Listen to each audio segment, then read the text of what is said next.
حضرت علی کے وہ سپورٹر تھے، ان کے ساتھ تھے۔ اس پہلو سے اچھی طرح سمجھ لیجئے کہ یہ نہیں ہے کہ وہ در حقیقت کو پہلے سے وہ امیر معاویہ کے ساتھی تھے، نہیں۔ لیکن اب جو صورتحال وہ دیکھ رہے تھے، جہاں دیدہ انسان تھے، بہت بڑے سیاستدان تھے، جانتے تھے حالات کو، حالات کے نفس پر ان کا ہاتھ تھا، لہذا انہوں نے یہ مشورہ دیا اور پھر امیر معاویہ نے اس مشورے کو قبول کر اور یزید کی ولی عہدی کا اعلان کر دیا۔ یہ بالکل مڈل ہے حضرت امیر معاویہ کے دور خلافت کا درمیان۔ آج ہماری 6 روزہ تقاریر کی آخری کڑی ہے۔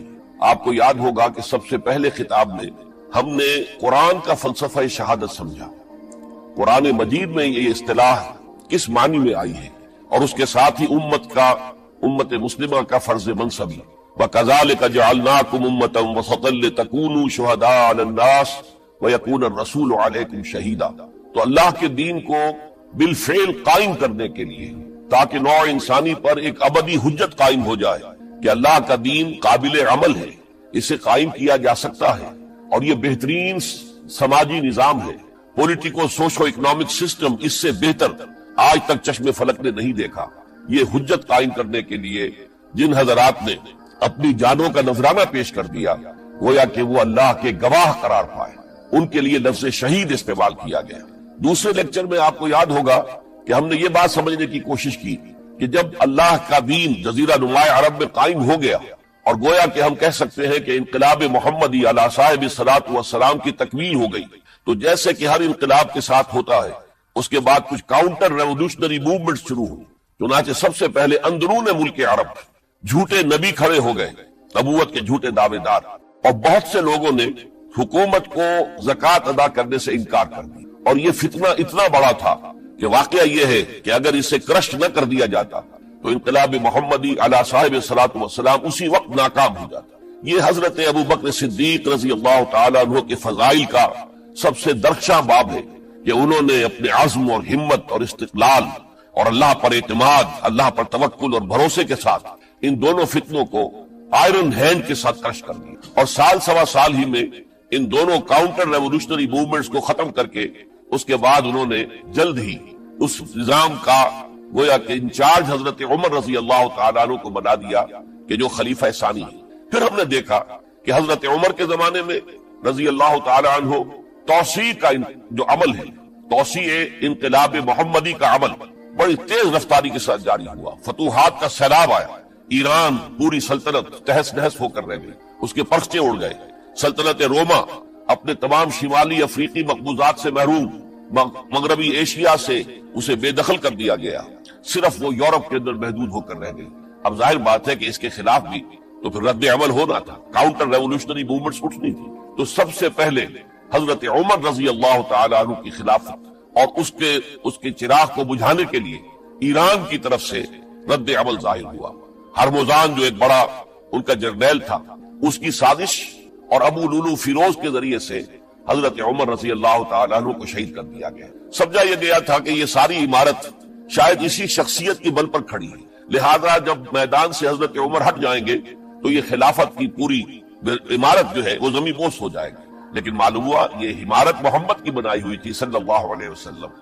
کھنڈر بتا رہے ہیں عمارت عظیم تھی، بڑی عظیم عمارت تھی جو حضور نے تعمیر کی تھی، لہذا حضرت عمر کی شہادت سے کوئی فرق واقع نہیں ہوا۔ حضرت عثمان رضی اللہ تعالیٰ عنہ آ گئے میدان میں، اور میں بتا چکا ہوں آپ کو کہ ان کے دور خلافت کے جو 12 سال ہیں، ان میں سے پہلے 10 سال بالکل حضرت عمر فاروق رضی اللہ تعالیٰ عنہ کی خلافت کے دور کی مثال، اسی تیزی کے ساتھ انقلاب جو ہے آگے بڑھ رہا تھا، فتوحات کا دائرہ پھیل رہا تھا، اور اندرون ملک پورا امن، سکون، اطمینان اور چین تھا۔ لیکن ان کی دور خلافت کے آخری دنوں میں اب یہودیوں کی طرف سے رد عمل اور ایک کاؤنٹر ریولوشنری موومنٹ عبداللہ ابن سبا کے ذریعے سے، کہ جس نے اسلام کا لبادہ اوڑھا اور منافقت کے پردے کے ساتھ وہ عالم اسلام میں داخل ہوا، اور اس نے چونکہ دیکھ لیا کہ پرانی چپتلش ہے، پرانی چشمک ہے جو قریش کے 2 بڑے قبیلوں کے مابین یا 2 بڑے گھرانوں کے مابین چلی آ رہی تھی، بنو ہاشم، بنو امیہ۔ تو پہلے 2 خلفاء جو تھے وہ نہ بنو ہاشم سے تھے نہ بنو امیہ سے تھے۔ حضرت ابو بکر صدیق بنو تیم سے تھے، حضرت عمر بنی عدی میں سے تھے، لیکن حضرت عثمان اب بنو امیہ میں سے تھے۔ اس کو انہوں نے گویا کہ دکھتی رگ بنا کر پکڑا اور پروپیگنڈا شروع کیا کہ خلافت تو بنو ہاشم کا حق ہے، کیونکہ حضور ہاشمی تھے صلی اللہ علیہ وسلم۔ تو گویا کہ عثمان غاصب ہیں رضی اللہ تعالی عنہ، بلکہ ان سے دونوں پہلو جو تھے حضرت عمر اور حضرت ابو بکر وہ بھی غاصب ہیں۔ اس کے ساتھ ہی فتنے کی مختلف شکلیں انہوں نے شروع کی۔ یہ الفتنۃ الکبریٰ کہلاتا ہے ہماری تاریخ میں، عظیم ترین فتنہ، جس کے نتیجے میں حضرت عثمان رضی اللہ تعالیٰ عنہ شہید ہو گئے۔ اور ان کی شہادت کے بعد اگرچہ خلافت حضرت علی رضی اللہ تعالیٰ عنہ کے ہاتھ میں آئی، لیکن یہ کہ باہمی خانہ جنگی کا وہ سلسلہ شروع ہوا جو حضرت علی کے دور خلافت جو 5 سالوں پر مشتمل ہے، اس کے دوران مسلسل خانہ جنگی رہی۔ ایک طرف شیعان علی تھے، دوسری طرف شیعان عثمان آ گئے، جو حضرت عثمان رضی اللہ تعالیٰ عنہ کے قتل کے قصاص کے مطالبے کو لے کر سامنے آئے۔ جنگ جمل ہوئی، ایک رات میں 10,000 مسلمان شہید ہوئے۔ جنگ صفین میں 74,000 مسلمان شہید ہوئے۔ جنگ نہروان میں پھر 4,000 مسلمان شہید ہوئے۔ یہ شہادتیں جو چل رہی تھی، یہ کس لیے چل رہی تھی کہ جو بھی عمارت خلافت کی قائم ہوئی تھی، اب اسے قائم رکھا جائے۔ اغیار کی طرف سے جو سازشیں ہو رہی ہیں، جو حملے ہو رہے ہیں، اسے ختم کرنے کے لیے ان کا مقابلہ کیا جائے۔ تو یہ اور اس کا یہ دور ختم ہوتا ہے حضرت علی کی شہادت پر رضی اللہ تعالی عنہ۔ اور یہ بات نوٹ کر لیجئے کہ حضرت علی کو شہید کرنے والے وہ خارجی تھے۔ عبد الرحمن ابن ملجم خارجی طبقے سے تعلق رکھتا تھا، جو پہلے حضرت علی کے لشکر کے شامل تھے، لیکن جب حضرت علی نے رضی اللہ تعالی عنہ تحکیم اور ثالثی کی تجویز قبول کر لی تو وہ ناراض ہو گئے کہ اللہ تعالیٰ ہی ہے حاکم اور حکم، ان الحکم الا للہ، یہ انسانوں کو حکم کیوں بنا لیا گیا؟ اور اس میں اتنی شدت اختیار کی کہ وہ علیحدہ ہو گئے، اس لیے انہیں خوارج کہا گیا۔ انہوں نے رائے یہ قائم کر دی جو مسلمان کبھی کوئی گناہ کبیرہ کا ارتکاب کرے گا وہ کافر قرار پائے گا، جب کافر ہوگا تو گویا کہ مرتد ہے تو واجب القتل، اس کا مال، اس کی عزت سب مباح ہے۔ یہ ہمارا سب سے پہلا گمراہ ترین فرقہ تھا۔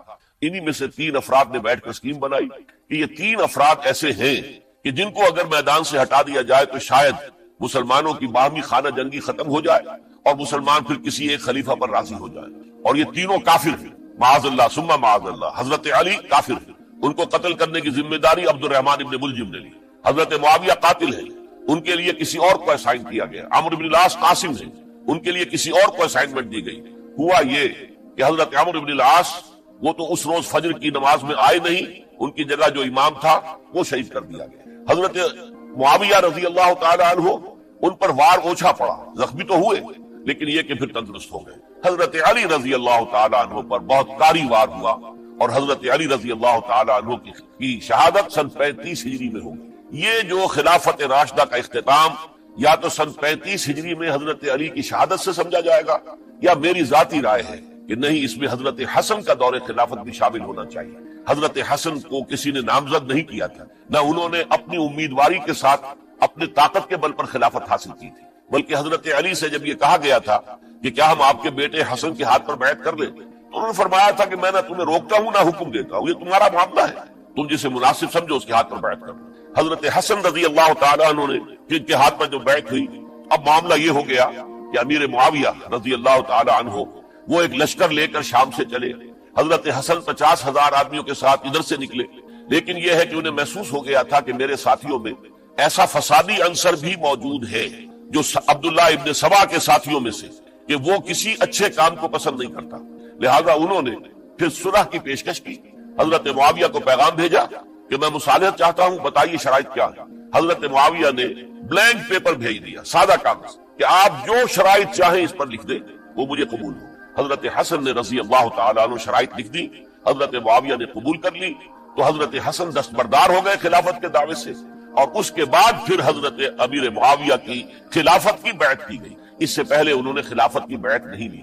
یہ ہے سن 41 ہجری، اور اسے عام الجماع کہا جاتا ہے، یعنی یہ اختتام ہے مسلمانوں کی خانہ جنگی کے دور کا۔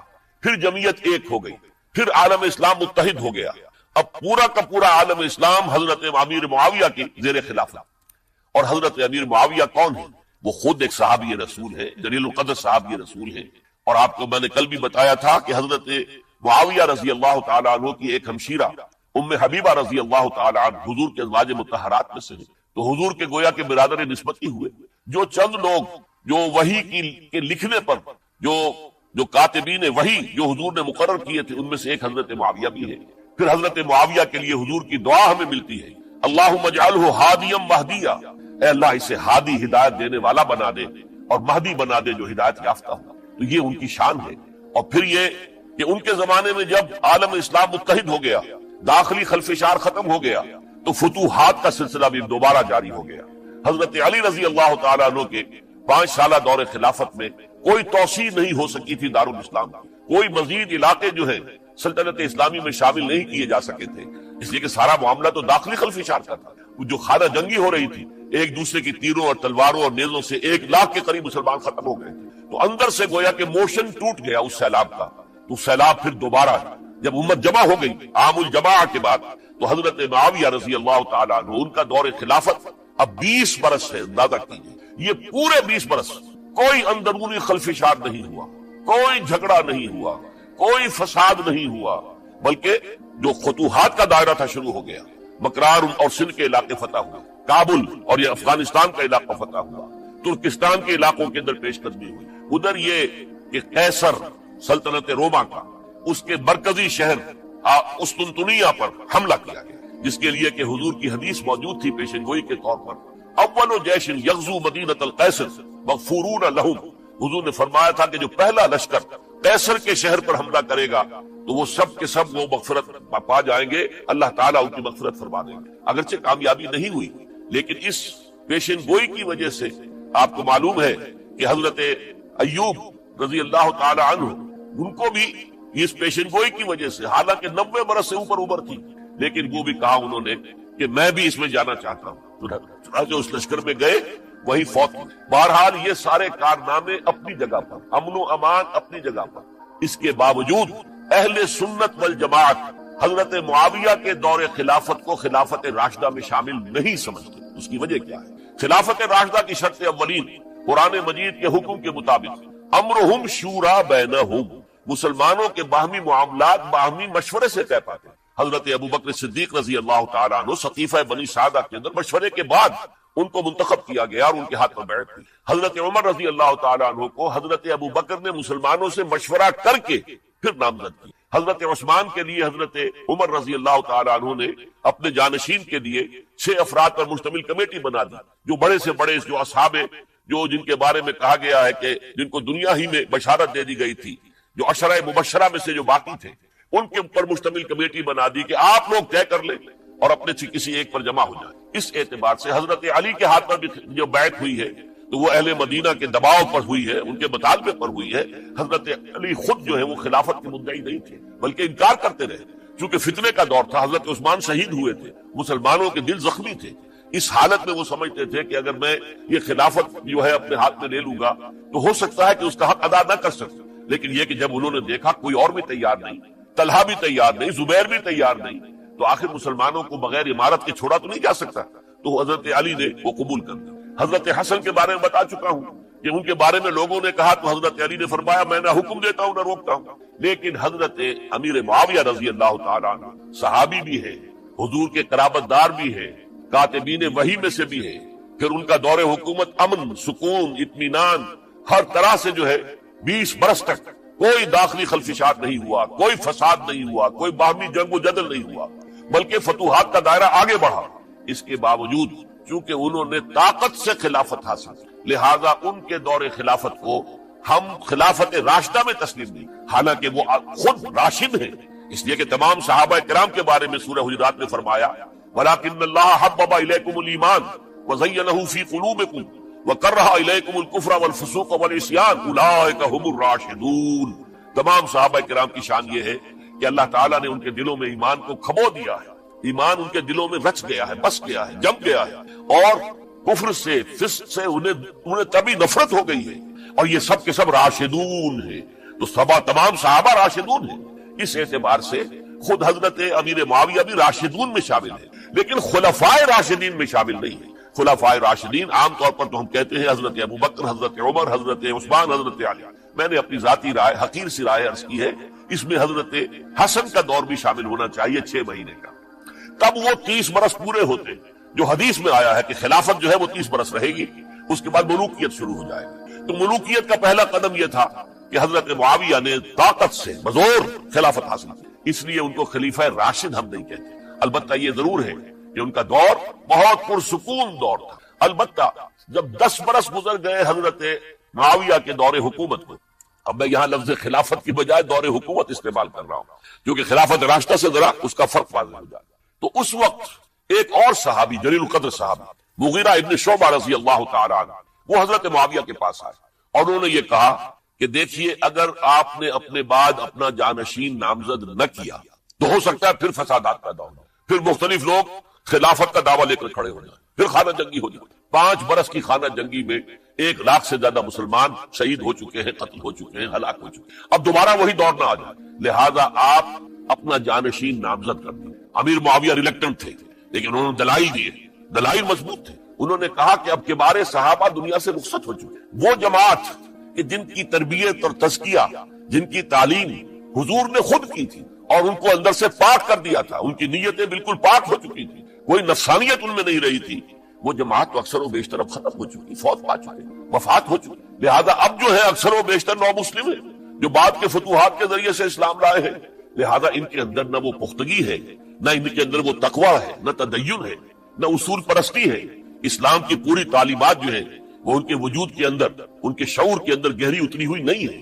لہذا اب صورتحال وہ نہیں رہ سکے گی جو حضرت ابو بکر یا حضرت عمر یا حضرت عثمان یا حضرت علی کے زمانے میں تھی. لہذا آپ نامزد کی. یہ بھی بتا دوں کہ مغیرہ ابن شعبہ کون تھے رضی اللہ تعالیٰ عنہ. نمبر 1 یہ کہ اصحاب شجرہ میں شامل ہیں، جن 1400 یا 1800 افراد نے حضور سے بیعت کی تھی صلح حدیبیہ سے متصل قبل، اس درخت کے نیچے بیٹھ کر جس کے بارے میں سورہ فتح میں فرمایا گیا کہ لقد رضی اللہ عن المؤمنین اذ یبایعونک تحت الشجرہ. اللہ ان تمام اہل ایمان سے راضی ہو گیا جو ہے نبی صلی اللہ علیہ وسلم آپ کے دست مبارک پر بیعت کر رہے تھے اس درخت کے نیچے. ان میں سے موجود، ان میں یہ مغیرہ ابن شعبہ ہے. پھر مغیرہ ابن شعبہ وہ ہے کہ حضرت علی اور امیر معاویہ ان کے درمیان جو خانہ جنگی ہوئی اس میں ہمیشہ حضرت علی کے ساتھ رہے، حضرت علی کے ہی وہ سپورٹر تھے، ان کے ساتھ. اس پہلو سے اچھی طرح سمجھ لیجئے کہ یہ نہیں ہے کہ وہ در حقیقت کو پہلے سے وہ امیر معاویہ کے ساتھی تھے، نہیں. لیکن اب جو صورتحال وہ دیکھ رہے تھے، جہاں دیدہ انسان تھے، بہت بڑے سیاستدان تھے، جانتے تھے حالات کو، حالات کے نفس پر ان کا ہاتھ تھا. لہذا انہوں نے یہ مشورہ دیا اور پھر امیر معاویہ نے اس مشورے کو قبول کر اور یزید کی ولی عہدی کا اعلان کر دیا. یہ بالکل مڈل ہے حضرت امیر معاویہ کے دور خلافت کا درمیان. یہ 10 سال جب ہو گئے تھے حضرت امیر معاویہ کی خلافت کو یا حکومت کو، تب یہ معاملہ پیش آیا اور یزید کے ہاتھ پر یہ بیعت ولی عہدی تمام جو بھی مختلف گورنرز تھے ان کے ذریعے سے کہہ دیا گیا اپنے اپنے علاقے کے لوگوں سے بیعت لے لو. یہ بیعت عام طور پر لوگوں نے کر لی. البتہ 5 شخصیتیں جو بہت نمایاں تھیں انہوں نے اس بیعت سے انکار کیا. ان میں کون تھے ذرا نوٹ کیجئے. حضرت ابو بکر فوت ہو چکے، ان کے بیٹے عبد الرحمن ابن ابی بکر. حضرت عمر فوت ہو چکے، ان کے بیٹے عبداللہ ابن عمر. حضرت زبیر فوت ہو چکے، ان کے بیٹے عبداللہ ابن زبیر. حضرت عباس فوت ہو چکے، ان کے بیٹے عبداللہ ابن عباس. حضرت علی شہید ہو چکے، ان کے بیٹے حسین ابن علی رضی اللہ تعالی عنہم اجمعین. یہ 5 جو امت کے بہت بڑے 5 افراد کے گویا کے وہ چشم و چراغ تھے ان گھرانوں کے، انہوں نے انکار کیا. اور ان میں خاص طور پر عبد الرحمن ابن ابی بکر نے یہ جملہ کہا کہ تم چاہتے ہو کہ قیصر و کسریٰ کی سنت پر عمل کرو کہ باپ کے بعد بیٹا حاکم بن جائے. یعنی ایک قدم تو خلافت کا نظام پہلے ہی نیچے اتر چکا. مشاورت سے تو حضرت امیر معاویہ کا بھی جو نسب ہوا ہے وہ مشاورت سے نہیں ہوا. ایک درجے میں وہ جو اللہ تعالیٰ کے رسول نے عمارت بنائی تھی شاندار، اس خلافت کا جو سیاسی نظام تھا اس میں ایک تو کڑی آ چکی زوال کی کہ ایک شخص نے طاقت کے ذریعے سے خلافت حاصل. اب اس کی اگلی کڑی لانا چاہتے ہیں کہ قیصر و کسریٰ کے طریقے سے خاندان کے اندر، ایک قبیلے کے اندر یہ خلافت جو ہے یا حکومت جو ہے نسل بعد نسل، باپ کے بعد بیٹا اور بیٹے کے بعد پوتا، اس کو ہم کبھی گوارا نہیں کریں. حضرت امیر معاویہ بہت دانشمند انسان تھے. انہوں نے ان 5 حضرات پر کوئی تشدد نہیں، کوئی جبر نہیں، بلکہ رہنے دیا. ٹھیک ہے یہ بیعت نہیں کر رہے، ابھی تو بیعت ولی عہدی ہے، کوئی حرج نہیں. لہذا کوئی جھگڑا، کوئی اس وجہ سے کوئی فساد، اس بنا پر کوئی جنگ نہیں رہی. 10 سال گزر گئے، یعنی 10 سال تک یزید ولی عہد رہا ہے. 10 سال تک. اور اس سوائے ان 5 بڑی شخصیتوں کے جو پوری امت تھی، عوام الناس تھے، ان سب نے اسے قبول کیا. یہ صورتحال اب جب پیدا ہوئی جب حضرت امیر معاویہ کا انتقال ہوا، یہ سن 60 ہجری ہے. اب سوال پیدا ہوا کہ وہ ولی عہدی کی بیعت اب بیعت خلافت میں منتقل ہو جائے گا. لہذا پھر یہ ہوا کہ سب لوگوں سے، سب گورنروں کو لکھ دیا گیا تمام صوبوں کے اندر کہ اپنے اپنے لوگوں سے بیعت لے لو۔ ظاہر بات ہے کہ وہاں کوئی ریفرینڈم نہیں ہوتا تھا، کوئی ووٹ نہیں ہوتے تھے کہ اس کی پرچیاں ڈالی جا رہی ہوں، ایک ایک شخص سے رائے لینا نہیں ہوتی تھی، بلکہ اس وقت کی جمہوریت یہ تھی اور شورائیت یہ تھی کہ ڈفرنٹ کلینز ہیں، ڈفرنٹ فیملیز ہیں، ڈفرنٹ ٹرائبز ہیں، ان کے سردار، ان کے بڑے لوگ، ان کے اہم لوگ بیعت کر لیں تو گویا کہ سب کی بیعت ہو گئی۔ وہ ایک قبائلی نظام تھا اور اس میں یہ نہیں تھا نظام کے ووٹ بنے ہوئے ہوں اور اس کی پرچیاں ڈالی جا رہی ہوں۔ تو تمام عالم اسلام نے گویا کہ بیعت قبول کر لی اب یزید کی بحیثیت خلیفہ۔ اب وہ جو 5 آدمی تھے ان میں سے ایک فوت ہو چکے تھے، حضرت عبد الرحمن ابن ابی بکر رضی اللہ تعالی عنہما، دونوں فوت ہو گئے، لیکن باقی 4 رہ گئے۔ ان 4 کو نوٹ کیجئے، اور یہ بڑا سینسٹیو ایشو ہے جس پر میں اب گفتگو کر رہا ہوں۔ ان 4 میں کون ہیں؟ عبداللہ ابن عباس، عمر میں سب سے بڑے وہ ہیں، اور ان کی شان یہ ہے کہ انہیں حبر الامہ کہا گیا ہے، امت کے سب سے بڑے عالم، اور قرآن مجید کے وہ سب سے پہلے مفسر ہیں۔ اصل جو جتنی بھی تفسیری روایات ہمیں ملتی ہے حضرت عبداللہ ابن عباس کے شاگردوں سے، تابعین سے، لہذا ان کا بہت اونچا مقام۔ حضرت عبداللہ ابن عمر، ان کا مقام بھی آپ کو معلوم ہے، حدیثوں کی کتنی بڑی تعداد ہے جو عبداللہ ابن عمر سے مر گئی، اور اس کو سلسلۃ الذہب کی پہلی کڑی کہا جاتا ہے۔ روایت حدیث میں جو سنہری زنجیر ہے اس کا آغاز حضرت عبداللہ ابن عمر ہے۔ ایک طرف یہ دونوں ہو گئے، ان دونوں کی رائے کیا ہوئی؟ اگرچہ کام غلط ہوا ہے، یہ اس طریقے سے قیصر و کسریٰ کی روایت پر عمل کرنا غلط، لیکن یہ اتنی بڑی غلطی نہیں ہے کہ اس کی وجہ سے باہمی جنگ و جدال ہو، خوریزی ہو، ایک دوسرے کی گردنیں کاٹی جائیں اور فتنہ و فساد پیدا کر دیا جائے۔ لہذا انہوں نے یزید کی بیعت کر لی۔ 2 حضرات رہ گئے، یہ نسبتاً نوجوان ہیں، ان دونوں کی پیدائش ہجرت کے بعد ہوئی ہے۔ ہجرت کے بعد پہلا بچہ جو مہاجرین میں پیدا ہوا ہے وہ عبداللہ ابن زبیر ہے، بلکہ کچھ عرصے تک مہاجرین میں جب کوئی پیدائش نہیں ہوئی تو وہ مکے مدینہ کے منافقین نے کہنا شروع کر دیا تھا کہ یہ یہاں کے کمزور ہو گئے، نامرد ہو گئے، ان کی اولاد اب چلے گی نہیں۔ تو عبداللہ ابن زبیر جب پیدا ہوئے، اور آپ کو معلوم ہونا چاہیے وہ حضرت ابوبکر صدیق کے نواسے ہیں، حضرت عائشہ صدیقہ کے ہمشیرہ حضرت اسماء کے بیٹے ہیں عبداللہ ابن زبیر، اور زبیر بہت شجاع، بہت ہی بہادر انسان تھا۔ تو عبداللہ ابن زبیر کے اندر بھی وہی کیفیات تھی۔ انہوں نے کہا نہیں، اس غلطی کو ہم برداشت نہیں کریں گے، خونریزی ہوتی ہے تو ہو، لیکن ہم اسلامی نظام کو نیچے اترتا ہوا نہیں دیکھ سکتے۔ جیسے کبھی حضرت ابوبکر نے فرمایا تھا ایبدل الدین وانا حی، کیا دین میں ترمیم اور تنسیخ کر دی جائے گی؟ دین کو بدل دیا جائے گا، دین میں تحریف کر دی جائے گی جبکہ میں ابھی زندہ ہوں، میں جیتے جی یہ نہیں ہونے دوں۔ حضرت عبداللہ ابن زبیر کی یہ رائے ہوئی، وی ہیو ٹو چیلنج، ہم مقابلہ کریں گے، ہم اسے پیسیولی قبول نہیں کریں۔ انہوں نے بیعت سے انکار کیا اور مدینہ چھوڑ کر مکے جا کر حرم کے اندر پناہ گزین ہو گئے۔ یہی معاملہ حضرت حسین ابن علی رضی اللہ تعالی عنہما کا تھا، وہ بھی نہایت شجاع، نہایت جری، نہایت بہادر۔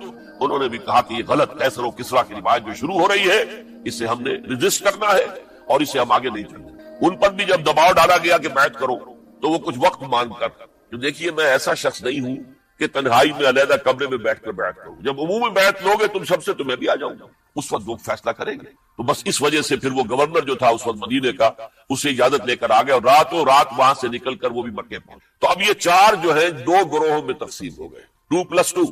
2 کی رائے یہ ہوئی کہ بات غلط ہے، لیکن اس کی بنا پر خوریزی، جنگ و جدال، جنگ آپس میں خوریزی کرنا یہ صحیح نہیں، بلکہ مصلحت اس میں ہے کہ اس کو قبول کریں۔ پھر اللہ تعالیٰ کو بہتر حالات پیدا کرے گا اس کے ذریعے سے، تعلیم کے ذریعے، تلقین کے ذریعے سے۔ جیسے نبی اکرم صلی اللہ علیہ وسلم نے اتنا عظیم انقلاب برپا کیا تھا، ہم کوشش کریں گے کہ نظام حکومت کی اصلاح ہو جائے، لیکن اس وقت اگر ہم اڑ گئے تو پھر گویا خوریزی اور فساد اور باہمی جو جنگ ہے وہ شروع ہو جائے گا۔ اور 2 حضرات کی رائے ہوئی کہ نہیں، ہمیں ہر صورت میں رجسٹ کرنا ہے، خوریزی ہوتی ہے تو ہو، ہمیں جانیں دینی پڑتی ہے تو دیں گے، ہم شہادت قبول کریں گے، لیکن اس غلطی کو قبول نہیں کر سکتے۔ تو میں اس کے لیے عرض کر رہا ہوں، یہ تیسری شہادتوں کا جو دور شروع ہوا ہے، پہلا شہادتوں کا دور حضور کا دور، دین کو قائم کرنے کی جد و جہد میں جنہوں نے جانے دی۔ دوسرا دور اس دین کے خلاف جو کاؤنٹر ریولوشنری موومنٹس آئی ہیں ان کو رفع کرنے کے لیے جانے دینا، ہزاروں صحابہ کی جانیں اس میں بھی گئی ہیں، مسیلمہ ابن کذاب ہو یا مانعین زکوٰۃ ہو، ان کے خلاف جو جہاد ہوا۔ پھر ظاہر بات ہے کہ حضرت عثمان رضی اللہ تعالیٰ عنہ کے بعد جو فساد ہوا، وہ شہادتیں کیا تھی؟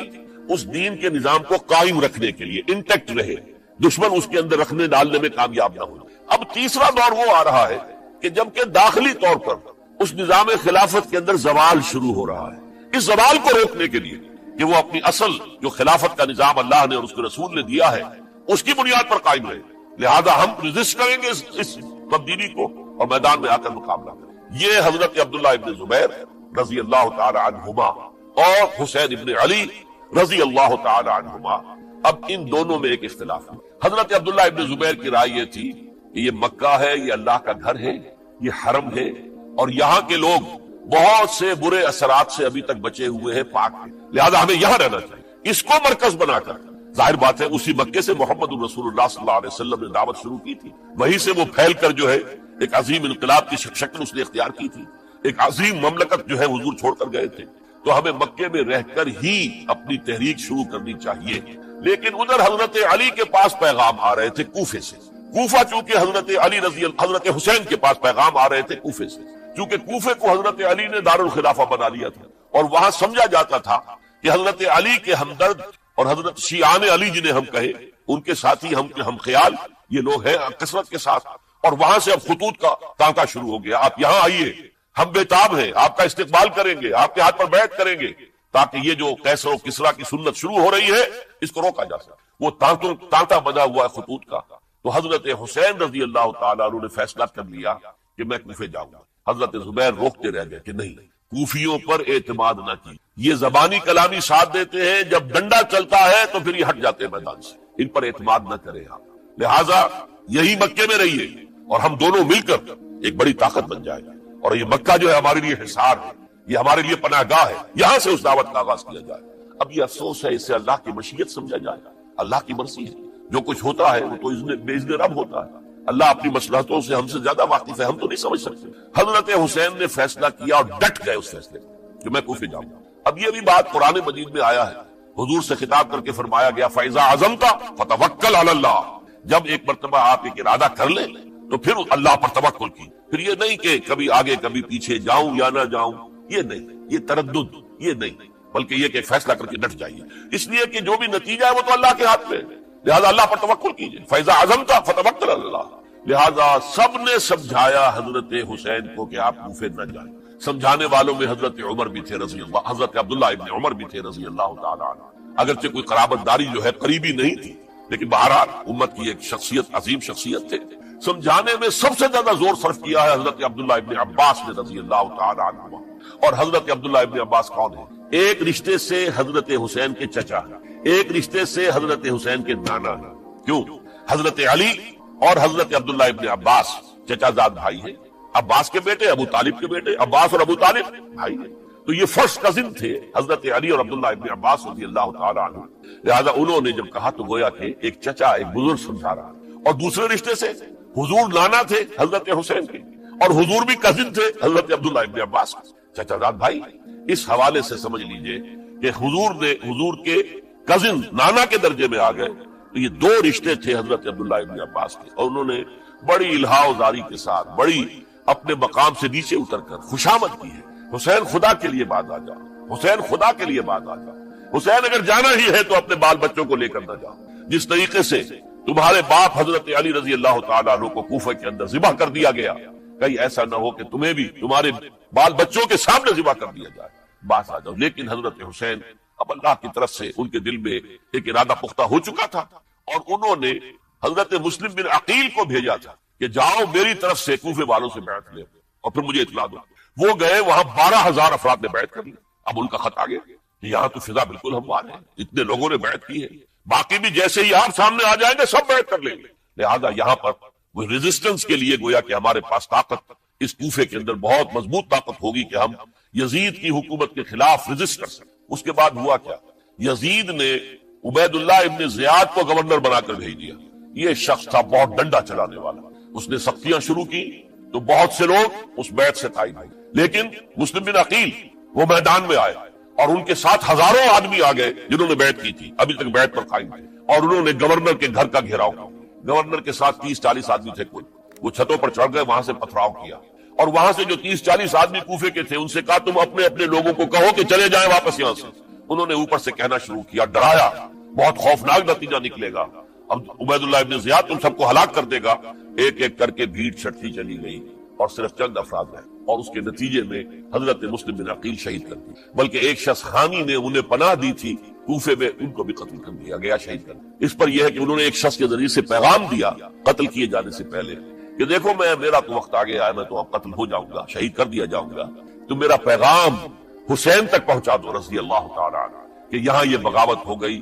لوگوں نے، کوفیوں نے، الکوفی لا یوفی، کوفی جو ہے وہ پورا نہیں کرتا اپنے عہد کو اور وفا کو، اس کا ایک ثبوت ہمیں مل گیا، یہ سب کے سب منحرف ہو گئے بیعت سے، آپ جہاں تک آ گئے وہاں سے واپس چلے جائیں۔ جب حضرت حسین کے پاس یہ پیغام پہنچا اور انہوں نے ارادہ کیا کہ ٹھیک ہے یہ تو حالات بدل گئے، لہذا واپس چلنا چاہیے، شاید عبداللہ ابن زبیر کی رائے ہی صحیح ہے، ہمیں مکے ہی میں بیٹھ کر کام کرنا چاہیے، لیکن اب جو ہے عرب کا ایک خاص مزاج ہے۔ حضرت مسلم بن عقیل کے بیٹے آڑے آ گئے، اب ہم اپنے باپ کے خون کا قصاص لیے بغیر نہیں جائیں گے، اور حضرت حسین رضی اللہ تعالیٰ عنہ بامروت انسان، شریف النفس انسان، کیسے ممکن تھا غیرت مند غیور انسان وہ کیسے ان کی بات کو رد کرتا؟ لہذا اچھا چلو چلتے ہیں کوفے کی طرف، آگے بڑھتے چلے گئے، کربلا میں پہنچ گئے، جو کچھ وہاں ہوا ہے پھر آپ کو معلوم ہے، اس میں یہ بات ہے پہلے 1000 کا لشکر بھیجا تھا عبید اللہ ابن زیاد نے، اس پر حضرت حسین رضی اللہ تعالیٰ عنہ نے جو باتیں کہی وہ کچھ اثر انداز ہو گئے۔ ان کا افسر جو تھا حر بن یزید تمیمی، وہ بعد میں حضرت حسین کا حامی ہو گیا اور حضرت حسین کے ساتھ ہی اس کو بھی شہادت نصیب۔ پھر دوسرے کو بھیجا عمرو ابن سعد، عمرو ابن سعد بھی ایک بڑی عظیم شخصیت کا بیٹا تھا، حضرت سعد ابن ابی وقاص جو فاتح ایران تھے اور جن کو غزوہ احد کے موقع پر حضور نے فرمایا تھا کہ اے سعد تیر چلاؤ، میرے ماں باپ تم پر قربان ہیں، جبکہ احد میں گھیراؤ کر لیا تھا حضور کا اور کفار قتل کرنے کے لیے ہجوم کر رہے تھے، اور کچھ حضرات تیر چلا چلا کے انہیں پھینک رہے تھے، دور جو ہے ہٹا رہے تھے، ان میں سے حضرت سعد ابن ابی وقاص بھی تھے، پھر وہ فاتح ایران تھے، اسی لیے گورنر بن گئے تھے ایران کے۔ سعد جو ہے ان کا بیٹے، یہ عمرو جو ہے یہ اب ایک بڑے صوبے کا گورنر بھی تھا، اس وقت 4000 آدمی دے کر بھیجا، وہ بھی نرمی کرتا رہا، اس نے کوئی تشدد نہیں کیا، اس کے اندر بہرحال اپنے عظیم باپ کے خون کا کچھ اثر تھا، لیکن یہ کہ پھر ابن زیاد کو اطلاع مل گئی کہ عمرو ابن سعد جو ہے وہ تو لے تو لال کر رہا ہے، حملہ نہیں کر رہا، قتل نہیں کر رہا، بلکہ یہ کہ وہ تو اس راستہ بھی دینے کے لیے تیار ہے کہ نہ مدینے کی طرف جائیے اور نہ آپ مکے کی طرف جائیے، نہ کوفے کی طرف جائیے، بلکہ آپ چاہے تو دمشق چلے جائیں، یزید سے اپنا معاملہ کریں۔ اس پر ابن زیاد نے پھر وہاں سے خط لکھا ہے، میں نے تمہیں اس کام کے لیے بھیجا تھا، میں نے تمہیں حکم دیا تھا حسین سے میری بیعت لو، یعنی میری بیعت کے ذریعے یزید کی بیعت لو، اور اسے پکڑ کر لا کر میرے سامنے پیش کرو۔ لہذا پھر اس نے ایک بہت خوخار شخص کو زیادہ فوج دے کر بھیجا ہے، اور وہ جو ہے اس نے آ کر جو ہے شمر میں پھر اس نے فیصلہ کن معاملہ کیا۔ حضرت حسین رضی اللہ تعالیٰ عنہ نے ان دنوں میں جو وہاں گزرے، جتنے بھی کوفی آئے ہوئے تھے نا، اکثر و بیشتر تو کوفے کے لوگ تھے، ان سے کہا کہ میں خود نہیں آیا، تم نے مجھے بلایا تھا، اے فلاں ابن فلاں، کیا تم نے مجھے خط نہیں لکھا تھا کہ آؤ؟ اے فلاں ابن فلاں، کیا تم نے مجھے پیغام نہیں بھیجا تھا کہ یہاں تشریف لائیے؟ اور دیکھو میرے پاس تمہارے خطوط موجود، وہ ایک تھیلا جس میں کے خطوط ہے وہ بھی لا کے میدان میں رکھا۔ یہ حضرت حسین رضی اللہ تعالیٰ عنہ کی شرافت اور اپنی صاف دلی، کوئی اس کے اندر عیاری نہیں تھی ان کے اندر، معاذ اللہ ثم معاذ اللہ، لیکن یہ کہ اس کا نتیجہ اچھا نہیں نکلا۔ نتیجہ کیا نکلا؟ اب انہیں پتا چل گیا کوفیوں کو، اگر اب حسین زندہ دمشق پہنچ گئے یزید کے پاس تو یہ ہم سب کا بھاڑا پھوڑ دیں گے، ہماری شامت آ جائے گی، لہذا اب تو کسی صورت انہیں زندہ نہیں رہنا۔ ایک بڑا اہم واقعہ نوٹ کر لیجیے، اس لیے کہ حضرت حسین نے ایک ایک کا نام لے کر اے فلاں ابن فلاں، اے فلاں ابن فلاں، اے فلاں ابن فلاں، کیا تم نے خط نہیں لکھا تھا؟ کیا تمہارا پیغام نہیں تھا؟ اب انہوں نے دیکھا کہ یہ بہانا اگر یزید کے ہاں جا کر پھوڑ دیا گیا تو پھر ہماری خیر نہیں ہوگی۔ یہی وجہ ہے حضرت حسین کو شہید کرنے کے بعد، یہ نوٹ کر لیجئے، 72 آدمی تھے کل، جس کو کہہ لیں لشکر حضرت حسین کا رضی اللہ تعالیٰ، ان میں سے 20 خاندان بنی ہاشم کے چشم و چراغ، وہ بڑی بہادری سے لڑے، بڑی بہادری سے لڑے، ایک ایک نے لڑ کر جان دیے، بہت سو کو مارا۔ یقاتلون فی سبیل اللہ فیقتلون ویقتلون، قتل کر بھی رہے تھے، قتل ہو بھی رہے تھے، ایک ایک کر کے قتل ہو رہے تھے، شہید ہو رہے تھے۔ 20 جو ہے خاندان بنی ہاشم میں سے شہید ہوئے ہیں۔ حضرت حسین رضی اللہ تعالیٰ عنہ کا ایک بہت ہی انفنٹ چھوٹا بچہ وہ بھی شہید ہوئے، باقی سب مرد، تمام مرد، سوائے ایک حضرت حسین کے بیٹے حضرت علی بن حسین زین العابدین کہلائے بعد میں، وہ بیمار تھے، وہ جنگ میں حصہ نہیں لے سکتے تھے، وہ بچ گئے صرف۔ اچھا حضرت حسین شہید ہو گئے، یہ ہے 10 محرم الحرام سن 61 ہجری۔ کیا مطلب ہے؟ حضور کے انتقال کے ٹھیک 50 برس بعد، سن 11 ہجری میں حضور کا انتقال، اور سن 61 ہجری میں حضور کے نواسے اور جن کے بارے میں حضور نے فرمایا سیدہ شباب اہل الجنہ، حضرت حسین شہید کر، اور اس کے بعد اس لشکر نے خیموں کو آگ لگا دی۔ یہاں نقطہ سمجھ لیجیے آگ کیوں لگائی؟ انہیں معلوم تھا ہمارے خلاف ڈاکومنٹری پروف موجود ہے وہاں پر، وہ ہمارے خطوط کے تھیلے وہاں موجود ہیں، اگر وہ باقی رہ گئے تو ہماری شامت آ جائے گی، ہمیں کون بچائے گا؟ ورنہ ظاہر بات ہے کہ اگر تو وہ دشمنی کے انداز میں بات ہوتی تو خواتین کی بھی بے حرمتی کی گئی ہوتی، لیکن نہیں، کسی نے، ظاہر بات ہے کہ خانوادہ نبوت کی کسی خاتون کی بے حرمتی نہیں کی، قطعاً نہیں کی، قطعاً نہیں کی، قطعاً نہیں کی، لیکن خیمے جلانا ان کی ضرورت تھی تاکہ وہ ریکارڈ جو ہے ان کا وہ تلف ہو جائے، سارے خطوط جو ہے وہ جل جائیں تاکہ ان کے خلاف ثبوت باقی نہ رہے۔ یہ عظیم سانحہ کربلا ہے۔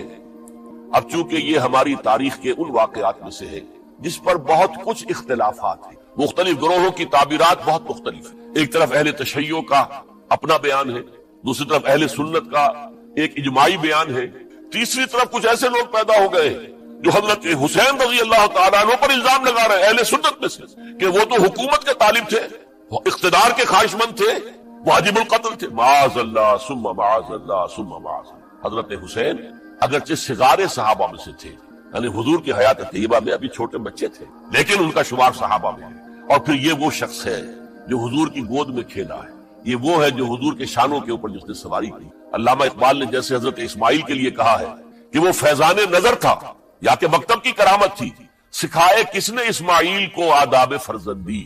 ظاہر بات ہے حضرت اسماعیل کسی اسکول اور مدرسے دارالعلوم میں پڑھے نہیں تھے کہ وہاں پتہ چلتا کہ والد کا حق کیا ہے۔ یہ فیضان نصر تھا، ابراہیم کی نگاہ کا یہ فیضان تھا کہ بیٹے کے اندر وہ جذبہ پیدا ہوا کہ یا ابت افعل ما تؤمر، ابا جان جو خواب آپ دیکھ رہے ہیں اور جو حکم آپ کو اس خواب کے ذریعے مل رہا آپ کر گزریے، ستجدنی انشاءاللہ من الصابرین۔ تو اسماعیل کا معاملہ اگر یہ تھا فیضان نظر سے، تو حضرت اسماعیل کو حضرت ابراہیم کے پاس زیادہ رہے بھی نہیں، وہ تو مکے میں رہے۔ حضرت عثمان جو حضرت ابراہیم تو شام میں رہتے تھے، کبھی کبھی آ جاتے تھے، اس سے زیادہ معاملہ نہیں تھا۔ وہ فیضان نظر حضرت اسماعیل کو تھا، تو حضور صلی اللہ علیہ وسلم کا فیضان نظر کتنا ہوگا اس کا آپ اندازہ کیجیے۔ یہ کوئی جنگ اقتدار نہیں تھی، معاذ اللہ ثم معاذ اللہ ثم معاذ اللہ، بلکہ انہوں نے اپنا ایک فرض منصبی سمجھا کہ میرے نانا کا لایا ہوا نظام اور اس کے اصول اب ٹوٹ رہے ہیں، جیسے حضرت ابوبکر کا قول میں نے آج بھی آپ کو سنایا، ایبدل الدین وانا حی، کیا دین میں ترمیم اور تنسیخ کی جائے گی، دین کی باتوں کو بدل دیا جائے گا جبکہ میں ابھی زندہ ہوں۔ اسی طریقے سے گویا کہ زبان حال سے حضرت حسین اور عبداللہ ابن زبیر رضی اللہ تعالی عنہم ان دونوں نے یہ فیصلہ کیا کہ ہم روکیں گے اس کو۔ آپ اختلاف کر سکتے ہیں کہ حضرت حسین کی رائے صحیح تھی یا حضرت عبداللہ ابن عباس کی رائے صحیح تھی، یہ کہہ سکتے ہیں آپ، لیکن کسی کی نیت پر حملہ نہیں کر سکتے۔ اسی طریقے سے بعض لوگ جو ہے حضرت عبداللہ ابن عباس، عبداللہ ابن عمر، ان کی نیتوں پر حملہ کرتے، ان کو تو یزید نے دولت سے خرید لیا تھا، معاذ اللہ ثم معاذ اللہ ثم معاذ اللہ۔ یہ دونوں جلیل القدر صحابہ ہیں، یہ تو صغار صحابہ میں سے نہیں ہے، یہ جوان تھے پورے حضور کے زمانے میں، جنگوں میں حصہ لیا ہے۔ حضرت عبداللہ ابن عمر نے، عبداللہ ابن عباس نے رضی اللہ تعالیٰ عنہ، انہیں کوئی رقم نہیں خرید سکتی تھی، کوئی دولت نہیں خرید سکتی، جو رائے انہوں نے قائم کی دیانتاً قائم کی۔ اور ہمارے ہاں اصول یہ ہے کہ جب کوئی نئی صورتحال پیدا ہو جائے اور اجتہاد کی ضرورت پیش آ جائے اور پوری کوشش کر کے مجتہد اجتہاد کر رہا ہے، تو اگر اسے غلطی بھی ہو جائے، مجتہد مخطی خطا کار، اس کو بھی اکیرا ثواب ملتا ہے، اور مجتہد مصیب، وہ مجتہد کے جس کی رائے صحیح، جس کا فیصلہ صحیح، اسے دوہرا ثواب ملتا ہے۔ تو ان کے مابین ایک اختلاف رائے کا ہوا، اجتہاد کا۔ آیا یہ غلطی اتنی بڑی ہے کہ امت میں تفرقہ پیدا کیا جائے، امن و امان کو برباد کیا جائے، خوریزی کا بازار گرم کیا جائے، یا نہیں؟ دو کی رائے یہ ہوئی، ان کی مخلصانہ رائے تھی، ان کی دیانتدارانہ رائے تھی، ہم ان کی نیت پر حملہ نہیں کر سکتے، آپ اختلاف کرنا چاہیں تو۔ اسی طرح حضرت عبداللہ ابن زبیر اور حضرت حسین ابن علی رضی اللہ تعالی عنہ، ظاہر بات ہے کہ ان کا بھی ایک اجتہادی رائے تھی کہ نہیں، یہ دین کے نظام کے اندر بہت بڑا رکھنا پڑ رہا ہے، یہ تو اب قیصر و کسریٰ کی سنت شروع ہو رہی ہے، یہ اسلام کے دین کے اوپر طریقہ نہیں، عمل نہیں ہو رہا ہے، تو ہم اسے اپنی جانوں کا نذرانہ دے کر بھی اسے روکیں گے، روکنے کی کوشش کریں گے، رکے نہ رکے ہم اپنی جانیں دے دیں۔ یہ بھی دیانتدارانہ رائے تھی، مخلصانہ رائے تھی، ان کی نیت پر کوئی حملہ کم سے کم اہل سنت والجماعت میں سے کسی شخص کو حق نہیں ہے، اس لیے کہ اہل سنت والجماعت کا کہنا یہ ہے الصحابۃ کلھم عدول، صحابہ جتنے بھی ہیں وہ سب کے سب عدول ہیں، ان میں بدنیتی نہیں آ سکتی، خطا ہو سکتی۔ اہل سنت کے نزدیک معصومیت خاصہ نبوت ہے، نبوت ختم ہو گئی محمد رسول اللہ صلی اللہ علیہ وسلم، آپ کے بعد معصوم کوئی نہیں، ابو بکر بھی معصوم نہیں، عمر بھی معصوم نہیں، عثمان بھی معصوم نہیں، علی بھی معصوم نہیں رضی اللہ تعالیٰ عنہ اجمعین۔ تو معصوم کون ہوا؟ عبداللہ ابن عباس بھی معصوم نہیں، عبداللہ ابن زبیر بھی جو ہے معصوم نہیں، حسین ابن علی بھی معصوم نہیں، اسی طریقے سے عبداللہ ابن عمر، عبداللہ ابن زبیر کوئی معصوم نہیں۔ انہوں نے اپنی رائے قائم کی ہے، اس پر عمل کیا ہے دیانت دارانہ سنسیریٹی کے ساتھ، اور ان کے لیے اللہ تعالیٰ کے ہاں ہر طرح کا اجر و ثواب سب کے لیے۔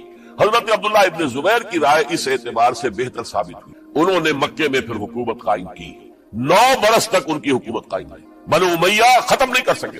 سن 73 میں جا کر ان کی شہادت ہوئی، اور ایک مرحلہ تو وہ بھی آیا تھا کہ شام اور مصر کی دونوں صوبے جو ہیں وہ بھی ان کے تحت آ گئے تھے۔ تو واقعہ یہ ہے کہ اگرچہ حضور نے ہمیں منع کیا ہے کہ کبھی یہ نہ کہا کرو کہ ایسا ہوتا تو ایسا ہو جاتا، نہیں، جو ہوا اللہ کی مرضی سے ہوا، اللہ کے عزیز۔ حدیث کے الفاظ ہیں ان کلمۃ لو تفتح عمل الشیطان، یہ جو لو کاش یہ ہو جاتا، کاش یوں ہو جاتا تو بڑے اچھے نتیجے نکلتے، یہاں سے شیطان کا عمل شروع ہو جاتا۔ ورنہ واقعہ یہ ہے کہ دل سے یہ بات نکلتی ہے، اگر حضرت حسین اور عبداللہ ابن زبیر یکجا ہو جاتے اور مکے کو اپنا مرکز بنا کر جو عظیم مقصد انہوں نے اپنے سامنے رکھا تھا کہ یہ جو روایت غلط آ رہی ہے اسلام کے دینی سیاسی نظام کے اندر، اس کو ہم روکیں گے، تو اللہ تعالیٰ انہیں کامیابی عطا فرما دے۔ لیکن یہ پھر ہم کہیں گے ما شاء اللہ کان وما لم یشاء لم یکن، جو اللہ نے چاہا وہ ہوا، اور جو اللہ نے نہیں چاہا وہ نہیں ہوا۔ حضرت حسین کو وہ عظیم شہادت اللہ نے دینی تھی، وہ اونچا مقام عطا کرنا تھا، اور پھر ان کی عظیمت، ان کا صبر، ان کا ثبات، ان کا استقلال، معلوم ہوا کہ اللہ تعالیٰ نے انسانوں کے اندر کتنی کچھ طاقت رکھی ہوئی اور کتنی کچھ صلاحیتیں اللہ نے مدیت کی، وہ جس طرح ڈٹے رہے، کھڑے رہے۔ واقعہ یہ ہے کہ وہ بھی نوع انسانی کے لیے ہمیشہ کے لیے ایک سبق ہے، اور وہ سبق یہ ہے کہ آپ حق، جو بھی آپ حق سمجھے اس حق کے اوپر ڈٹ کر کھڑے ہو جائیں، اور اس میں پرواہ نہ کیجئے کہ آپ کی نفری کم ہے یا آپ کے ساتھ تعداد زیادہ، کوئی خیال نہ کیجئے، اس کے فکر نہ کیجئے کہ حالات ادھر ہیں یا ادھر ہیں، حالات سازگار آپ کے دشمن کے ساتھ ہے یا آپ کے ساتھ ہے، کوئی فکر نہ کیجئے۔ حق ہے، اس کا ساتھ دینا لازم ہے، اس کے لیے جان دے دینا یہ سب سے بڑی کامیابی۔ وَلَا تَقُولُوا لِمَن يُقْتَلُ فِي سَبِيلِ اللَّهِ أَمْوَاتٌ، ہرگز نہ کہنا ان کو جو اللہ کی راہ میں قتل ہو جائے کہ وہ مردہ ہیں، بل احیاء، وہ تو زندہ ہے، ولکن لا تشعرون، یہ تمہیں شعور نہیں ہے۔ وَلَنَبْلُوَنَّكُمْ، اب یہ تمام مسلمانوں سے خطاب ہو رہا ہے، ہم تمہیں لازماً آزمائیں گے، بِشَيْءٍ مِّنَ الْخَوْفِ، خوف سے، وَالْجُوعِ، اور بھوک اور فقر و فاقے سے۔ حضرت حسین اور ان کے ساتھیوں کو پیاس کے ذریعے سے آزمایا گیا، حالانکہ دریا دور نہیں ہے لیکن پانی بند کر دیا گیا، کیسی کیسی شدت اور کیسے کیسے سخت حالات کا سامنا کیا، لیکن جھکے نہیں، گردن نہیں جھکی، ڈٹے رہے اپنے موقف کے اوپر۔ وَلَنَبْلُوَنَّكُمْ بِشَيْءٍ مِّنَ الْخَوْفِ وَالْجُوعِ وَنَقْصٍ مِّنَ الْأَمْوَالِ وَالْأَنفُسِ وَالثَّمَرَاتِ، اور ہم تمہیں جانی اور مالی نقصانات کے ذریعے سے آزمائیں۔ وَبَشِّرِ الصَّابِرِينَ، اور اے نبی بشارت دے دیجئے صبر کرنے والوں۔ الَّذِينَ إِذَا أَصَابَتْهُمْ مُصِيبَةٌ، وہ کہ جن کو اگر کوئی مصیبت آئے، ان پر نازل ہو جائے، قالوا، تو وہ کہیں گے انا للہ و انا الیہ راجعون، ہم اللہ ہی کے ہیں، اللہ ہی کی طرف ہمیں لوٹ جانا ہے۔ اولئک علیہم صلوات من ربہم ورحمہ، یہ ہیں وہ جن پر ان کے رب کی طرف سے صلوات ہے، درود ہے اور رحمت ہے۔ واولئک هم المہتدون، اور یہی ہدایت یافتہ ہے۔ اللہم ربنا اجعلنا منہم، اللہم ربنا اجعلنا منہم۔ میرے اور آپ کے لیے سبق یہ ہے، صرف حضرت حسین کا کوئی دن بنا لینا یہ نہیں، ٹھیک ہے یاد تازہ کیجئے، بہت اچھی بات ہے، لیکن اس کا نتیجہ یہ نکلنا چاہیے کہ اگر حضرت حسین نے اپنی ہی نہیں، اپنے خاندان کی، اپنے اعزاء و اقربا کی، اپنے ساتھیوں کی جانوں کی قربانی پیش کر دی حق کے لیے، تو ہمیں بھی فیصلہ اور سبق یہ لینا چاہیے کہ ہمیں حق کا ساتھ دینا ہے، ہر سے بعد چاہے اس کے نتائج کی۔ اعوذ باللہ من الشیطان الرجیم، بسم اللہ الرحمن الرحیم۔ انا اعطیناک الکوثر فصل لربک وانحر ان شانئک هو الابتر، صدق اللہ العظیم۔ السلام علیکم سامعین، آپ لوگ ڈاکٹر اسرار احمد صاحب کے اور بیانات سننا چاہتے ہیں تو ہمارے چینل کو سبسکرائب ضرور کر دیں۔